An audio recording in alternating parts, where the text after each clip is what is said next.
Hey, so I don't know if I've mentioned it before, I think I have, that I plan on hopefully do my first ultramarathon next year, 2022. And because of that, I thought of doing like a series of short videos where I just mainly talk about specs of different ultramarathons. And I'm gonna start first with the Leadville 100. It's 100 miles, obviously, that's why it has that name. I think I would do a 50k, and I thought that would be the most I would like to run, but I think I would also like to do at some point a 50-mile race. I don't think I would like to do a longer one, but so that means I would never do Leadville. But Leadville is one of the most famous races. I'm gonna talk a little bit about it. It takes place in Colorado, and it started in 1983. It goes you run like through the Rocky Mountains, and the highest you go is 3,850 meters, like almost 4 kilometers, through Hope Pass. I couldn't find what Hope Pass really was.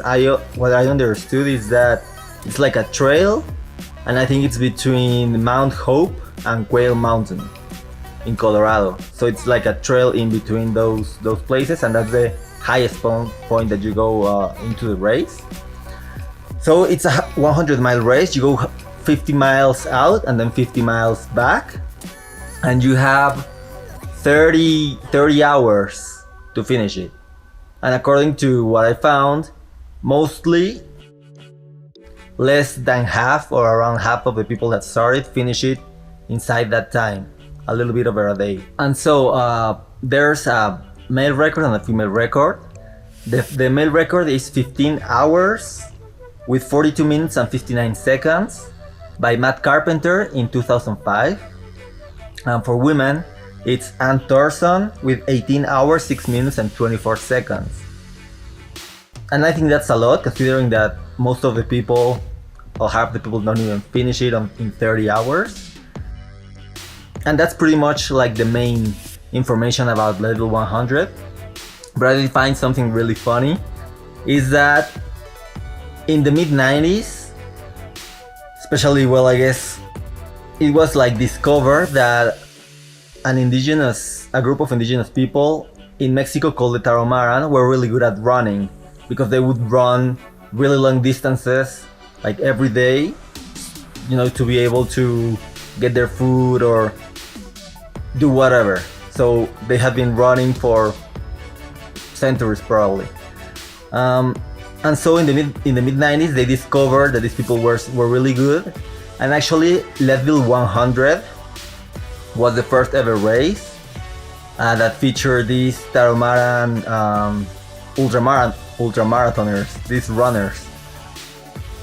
But it's really funny because apparently the first time they went in 1993, it was like a bust, because they couldn't run the race properly, because they didn't know how like an organized race worked.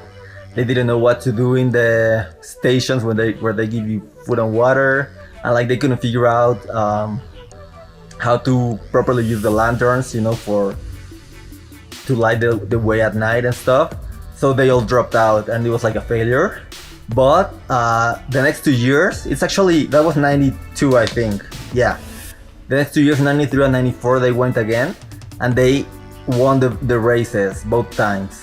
After they knew what they had to do, they just won the races. And actually, a Mexican Tarahumaran man held the record for a while with 17 hours and 30 minutes, until a few years later someone else beat it.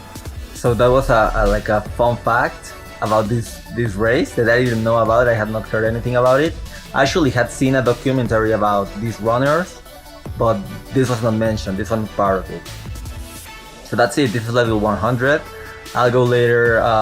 Later I'll do Badwater, and I think I've talked about the Barkley marathons, but I'll go more in depth this time. And the Sable race that I took a few videos ago about, I'll do all of those. And even I think I have not done one by one the marathon majors, I think. those are just marathons, not ultra marathons. But if I'm gonna check, if I have not done them, I'm gonna do them. In these little like 4 or 5 minute videos that just talk about all the specs. So that's it. Thank you very much for watching, and don't forget to like, subscribe, and run.